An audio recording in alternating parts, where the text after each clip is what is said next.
Hi hello అండి అందరికీ నమస్కారం అండి ఫ్రెండ్స్ మన వీడియోలోనే టాపిక్ వచ్చేసి ఆధార్ కార్డులకు సంబంధించి ప్రభుత్వం నుంచి మరొక ముఖ్యమైన అప్డేట్ అయితే రావడం జరిగిందండి.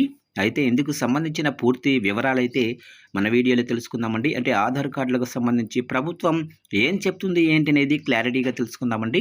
వీడియో మాత్రం పూర్తి వరకు చూడండి ఫ్రెండ్స్, అప్పుడే మనకి పూర్తి సమాచారం అయితే తెలుస్తుంది. అలాగనే ఒక లైక్ చేసినట్లయితే మనకు తెలిసిన ఈ ఇన్ఫర్మేషన్ ఇంకొంతమందికి అయితే తెలిసే అవకాశం ఉంటుంది. ఖచ్చితంగా లైక్ చేసి మన ఛానల్ని సబ్స్క్రైబ్ అయితే చేసి ఫాలో చేయండి ఫ్రెండ్స్. లేట్ చేయకుండా టాపిక్లోకి వెళ్ళిపోదాము.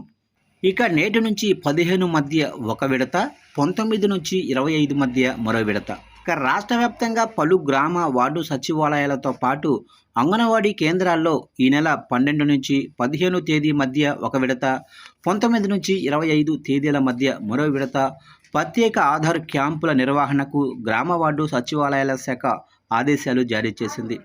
రాష్ట్రంలో 15 నుంచి 17 ఏళ్ల మధ్య వయసు ఉండే 11.98 లక్షల మంది తమ ఆధార్లో యుఐడిఐ నిబంధనల ప్రకారం బయోమెట్రిక్ వివరాలను అప్డేట్ చేసుకోవాల్సి ఉంటుందని, ఈ నేపథ్యంలో ప్రత్యేకించి ఆయా వయసు విద్యార్థుల ఆధార్ బయోమెట్రిక్ అప్డేట్ చేసుకునేలా ప్రాధాన్యత ఇస్తూ కొత్తగా ఆధార్ నమోదుకు వీలు కల్పిస్తున్నట్లు ఉత్తర్వుల్లో పేర్కొన్నారు.